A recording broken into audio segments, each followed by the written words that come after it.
If you need unlimited domination, clutch time, or anything else grinded, make sure you hit up Rose NBA on Twitter for quick, safe, and reliable grinding services.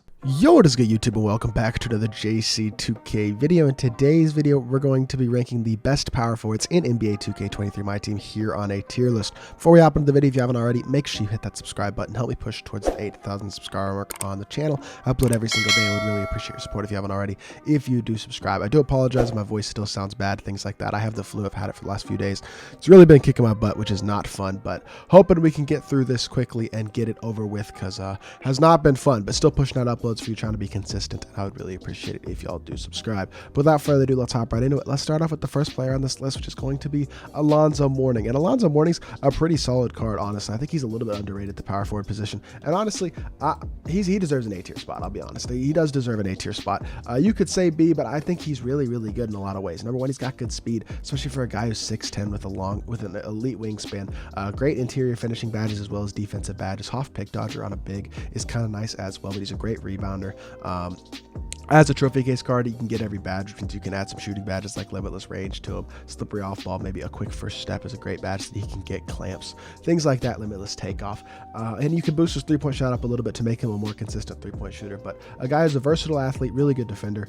Release is not as bad as you would think with Shaquille O'Neal base. It's actually not that bad. It's a little slow, but it honestly is a very solid release. And overall, he's one of the better power forwards in my team right now. Really good card. Does a lot of things well. He's perfect in the double bigs meta. You'll see a lot of people running two bigs, one at power forward, one at center, and he's great for that as well. So pretty easy A tier for me personally, I think, for Alonzo Mourning. Now, Amari Stoudemire is probably going to slot in at the C tier. I think you could make an argument that he's D tier, considering how good the cards in this list are. There aren't really very many cards on this list whatsoever who are not good cards. And Amari's not amazing, but he's solid. He's got great speed for a power forward. He can shoot open. He's an LK, but not great defender. He's an amazing athlete with really good finishing badges.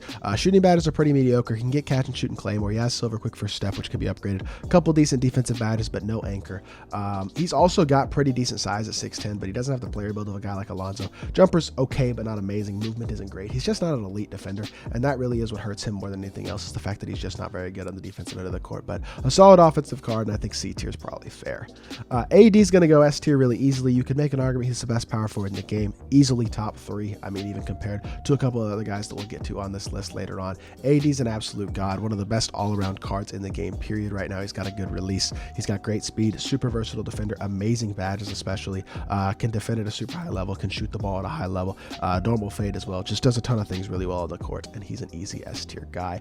Ben Simmons is also going to slot in the C tier. Ben Simmons, amazing defender. He's 6'10", he's got a good player build, he's an incredible slasher. He just can't shoot, and I mean, he does so many other things well on the court that I still don't think it puts him in the D tier, but his inability to shoot the three whatsoever really does hurt him a lot, and that's why he's all the way down in C tier, despite the fact that he is so athletic and so good defensively. Just hard for me to put him higher than that right now, just because of the fact that he can't shoot whatsoever. Speaking of C tier, we're going to put Blake Griffin there. I feel like he and Amari are very similar cards.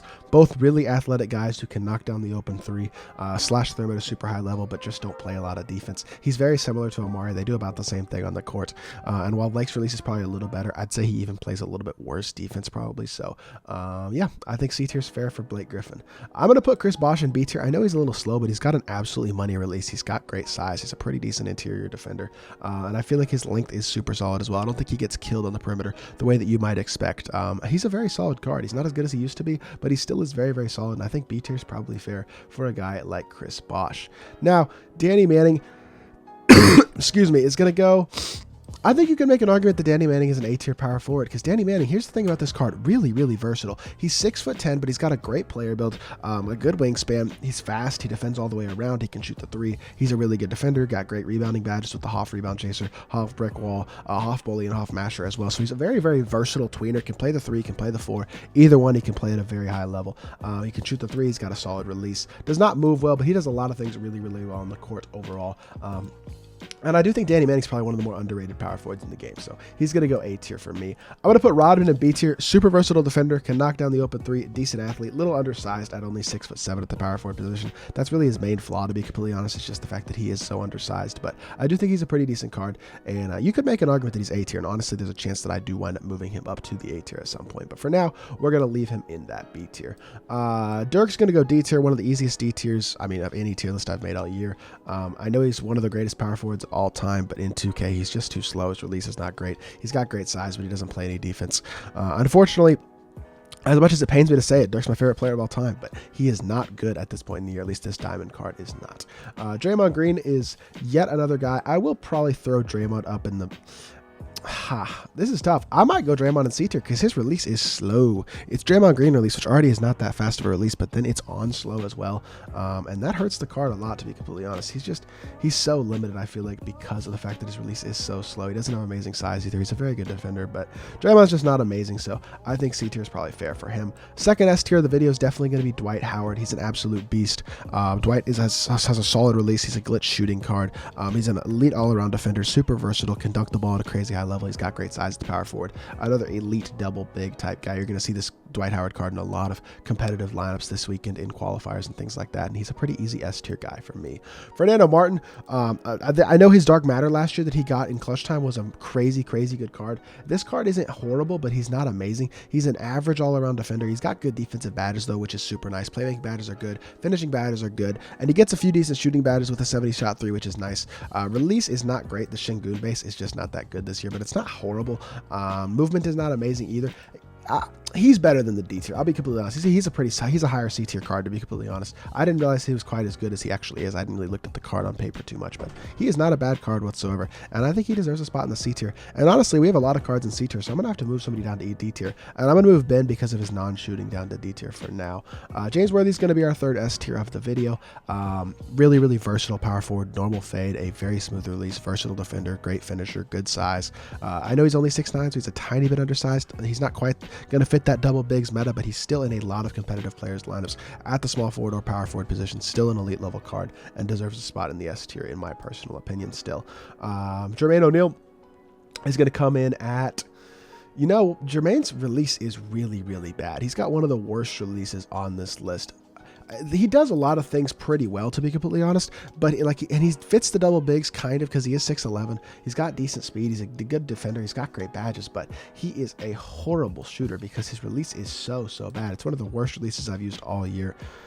Y'all can call me crazy. I'm putting Jermaine O'Neal in D tier. I know people love this card. I never liked this card. I got this card in Season 1, pretty early in Season 1, and I could never justify seeing this card ever touch the court because he never, I felt like, made a significant enough impact on the defensive end or interior or anything like that to justify playing with that horrendous release. The worst release of any card on this list, and honestly, I'm still going to put him D tier. Y'all just have to trust me on that one. John Collins is not bad, actually. He's a pretty good budget card. He's got a decent release. I know he's an Amethyst, but he's not a bad card whatsoever.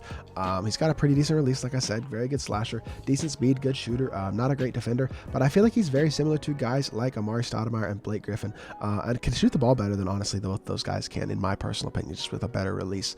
A little bit more versatile of a defender in terms of his defensive badges than both those guys as well, so I think he's a pretty solid card. I think he's definitely on those two guys level. I might even take him over these two at this point, so I think C tier is fair for him. Josh Smith, another guy with a very poor release, but he does everything else in the court at a very high level, and he's also got good height at 6'9". I think he is good enough to be in the B tier for sure. I just find it tough to put him higher than that right now. I'm gonna put Kenyon Martin in the D tier as well, another guy who doesn't have a great release, is not a super versatile defender, doesn't do really anything specific on the court at a super high level, as y'all can see. Like, stats are pretty mediocre all the way around. He doesn't have a great release either. He's kind of that same type of elite slashing power forward, but I don't think he does, just overall, I don't think he's as good on the court as any of the three slashing power forwards, Collins, Blake, or Amari do in the C tier. So I don't think he's as good as those guys, so I'm going to put him in the D tier. I'm going to put KG in the... I'm going to put KG in A tier because KG's release is solid. It's smooth and easy to green. It's not super fast, but he is a very versatile defender. He's been one of the best power forwards in the game for a while, and he still is, in my opinion. I think he's a really good card. Honestly, a very underrated card, and I think he deserves a spot pretty high on this list, and I think A tier is really fair for KG. Kevin McHale, same thing. Pretty underrated. Hoff interceptor, elite wingspan with a 7'11" wingspan, a solid release, very solid defender, decent athleticism, can dunk the ball solidly. He's a consistent card, really good. I think you're going to to see this card still in a lot of lineups. A lot of people got this card. He's very, very solid, and he deserves a spot in the A tier, in my personal opinion. Rob Williams is going to be our last D tier of the video. His release just stinks, to be completely honest. He's another card that's got a pretty solid all-around, like on paper anyway, he's a pretty solid all-around card, especially for an Amethyst, but it's just hard for me to put him higher than the D tier. I just don't think he deserves it because his release stinks. I know he can shoot. I know he's got good speed. I know he's a good dunker. And I know he's a good all-around defender. He's a very versatile card, but he's got a very, very poor release, and that really does hurt the card a lot again. Although I am still going to put him in the C tier because I think his release is better than guys like Jermaine O'Neal, and I think he's better overall than guys like Kenyon Martin. So I think we're going to do that. We're going to move Draymond up to the C tier, or to the B tier as well, because of Draymond's ability to impact the game across the board. And then in terms of Tim Thomas, that's an easy S tier. I think everybody knew that was coming, to be completely honest. Tim Thomas is, I mean, he could have his own tier, in all honesty, the way that he did on the small forwards tier list, but I guess he's not quite as dominant in power forward, probably because of the amount of good power forwards we have. Guys with great size like AD, Dwight, and James Worthy, but he is still probably the best power forward in the game. Incredible SIGs, amazing release, elite size, elite all-around card stats and badge-wise, just an incredible card. Best card still in my team, but I think he's obviously S tier, like, there's no doubt about that. Then the final guy is going to be Zion. I think Zion probably does come in the B tier. He can knock down a wide-open three. Release is not good, but an elite athlete. I feel like he's on the level of a guy like Draymond. They're both very similar. Zion's going to give you more athletic lead. Draymond maybe a little bit more versatile defensively, but both of them very, very solid cards. So that is going to do it for my power forward tier list. Let me know what you think of my list down in the comment section down below. Who maybe was ranked too high, too low, or left off the list entirely that you'd like to hear my opinion on. So hopefully y'all did enjoy the video, and if you did, make sure you hit that like button, leave a comment, and subscribe. I'll be back with more 2K content very, very soon, and I appreciate y'all. Peace.